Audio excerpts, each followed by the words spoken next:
First, I am Dr. Satyanarayan Reddy. I am a retired principal from Sardar Patel College, Secunderabad, Padmarao Nagar. So we have started the cycling from 2009-10 onwards. Last 15 years we are cycling together, Mr. D.V. Manohar and myself.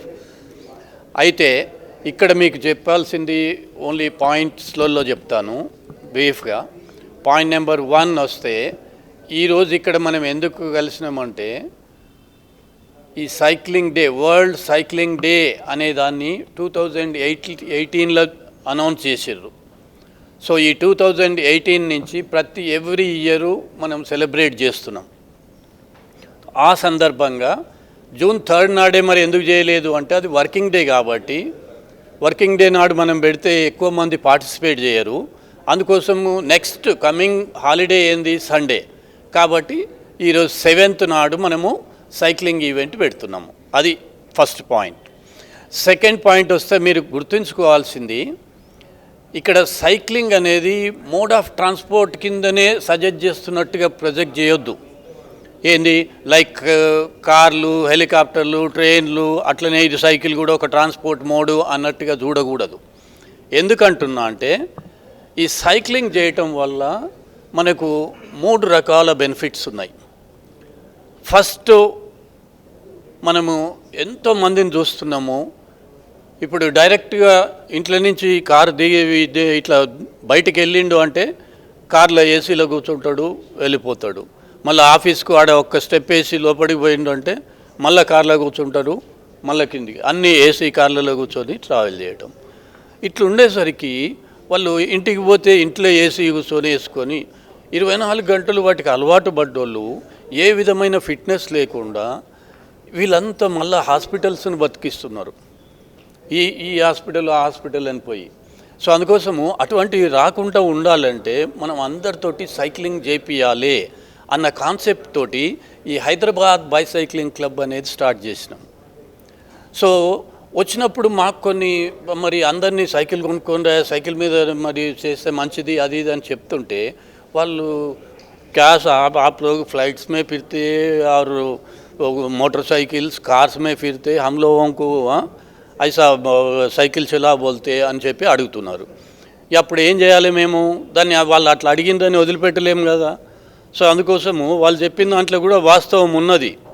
So అందుకోసము మేము ఎక్కడి నుంచి start చేసినామంటే ఈ lower end నుంచి కాకుండా high end నుంచి start చేసినాం. అంటే corporate sectors, managing directors event అని, లేకపోతే స్కూల్స్ ప్రొపరేటర్స్ను వాళ్ళందరినీ పిలిపించి వాళ్ళతోటి సైక్లింగ్ చేయించి వాళ్ళని చూసి పిల్లలు అందరినీ ఈవెన్ స్కూల్స్ నుంచి స్టూడెంట్స్ను పార్టిసిపేట్ చేయించి ఇటువంటి ఈవెంట్స్ అన్నీ పెట్టిన తర్వాత ఇప్పుడు కొంతమంది మనం హైదరాబాద్లో చూస్తే సైకిల్కి వెనకాల ఒక సైకిల్ స్టాండ్ పెట్టుకొని దానికి 2-3 సైకిల్ పెట్టుకొని పోయి ఏరియాకి పోయినాక సైకిల్ దొక్కుతుంటారు. మళ్ళీ తర్వాత వచ్చేటప్పుడు సైకిల్ దానికి తగిలించుకొని వస్తారు. ఇవన్నీ చూసిన తర్వాత మిగతా లోయర్ ఇన్కమ్ గ్రూప్ కూడా స్టార్ట్ చేయడం మొదలుపెట్టింది. ఎందుకంటే ఈ సూట్ బూట్ వేసుకున్న వాళ్ళందరూ కూడా మరి సైకిల్ దొక్కుతుంటే మేమెందుకు దొక్కొద్దు అని చెప్పి. సో అట్లా ప్రతి ఒక్కరు కూడా సైకిల్ దొక్కుతుంటేనే మనకు వాళ్ళ హెల్త్ ఆరోగ్యం బాగుంటుంది. ప్లస్ రెండవది వస్తే ఫైనాన్షియల్ ఆస్పెక్ట్.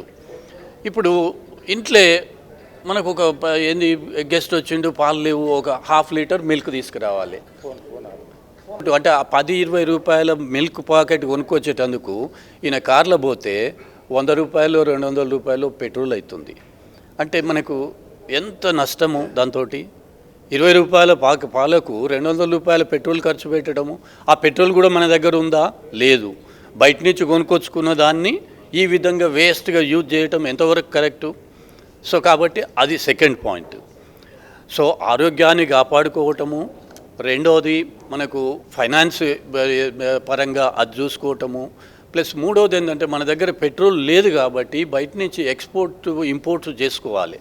ఈ ఇంపోర్ట్స్ చేసుకున్నప్పుడు మనకు ఈ ఫారిన్ కరెన్సీ అనేది అవసరం వస్తుంది. అవన్నిటిని తగ్గించుకోవాలంటే మనము సైక్లింగ్ చేయటం వల్ల ఈ బెనిఫిట్స్ అనేది 3 రకాల బెనిఫిట్స్ వస్తాయి. ఓకే.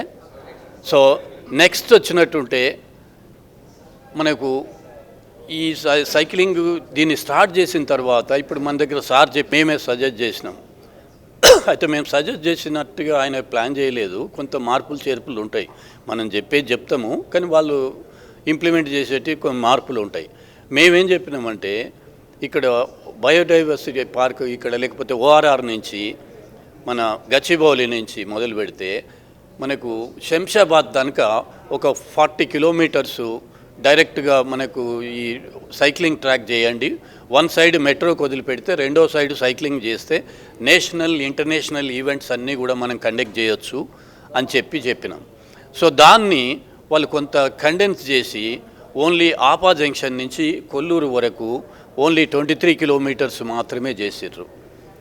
సో ఎనీవే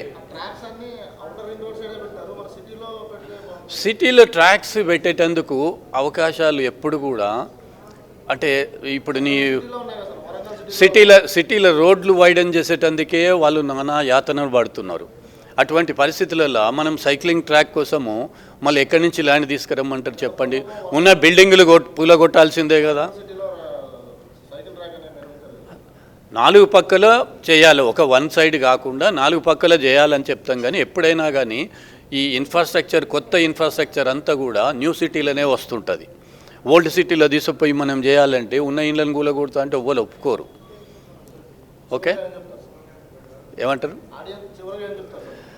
చివరిగా నేను చెప్పేది ఏంటంటే ప్రతి ఒక్కరు కూడా ఇప్పుడు నేను ప్రాక్టీస్ చేస్తూ మీకు చెప్తున్నా, నేను ప్రాక్టీస్ చేయకుండా చెప్తలేను. ఎవ్రీ సాటర్డే సండే నేను మనోహర్ గారు ఒక 30 కిలోమీటర్స్ సైక్లింగ్ చేస్తాం.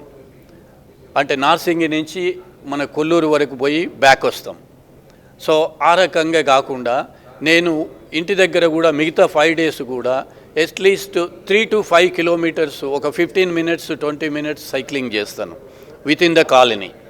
సో అందుకోసము ఈ సైక్లింగ్ చేయడం వల్ల ఇప్పుడు నేను ఐఎమ్ at 72+, బట్ అయినా కానీ సింగిల్ ట్యాబ్లెట్ లేకుండా బ్రతకగలుగుతున్నా. అంటే ఇట్స్ అన్ ఎగ్జాంపుల్. దాంతో మీరందరూ కూడా ప్రాక్టీస్ చేస్తే మనం డాక్టర్ల దగ్గరికి పోవాల్సిన అవసరం, గోళీలు మింగాల్సిన అవసరం లేకుండా హ్యాపీ లైఫ్ లీడ్ చేయొచ్చు. సో అందుకోసము అందరూ కూడా ఇది ప్రాక్టీస్ చేయండి. సైక్లింగు ఎంత అవకాశం ఉంటే అంత చేయండి. నేను 20, 30, 100 కిలోమీటర్లు అని కాదు, నీకు 5 కిలోమీటర్లు అయితే 5 కిలోమీటర్లు, 10 కిలోమీటర్లు అయితే 10 కిలోమీటర్లు మీరు చేస్తే మీ ఆరోగ్యం బాగుంటుంది, మీరంతా కూడా హ్యాపీగా లైఫ్ లీడ్ చేస్తారు.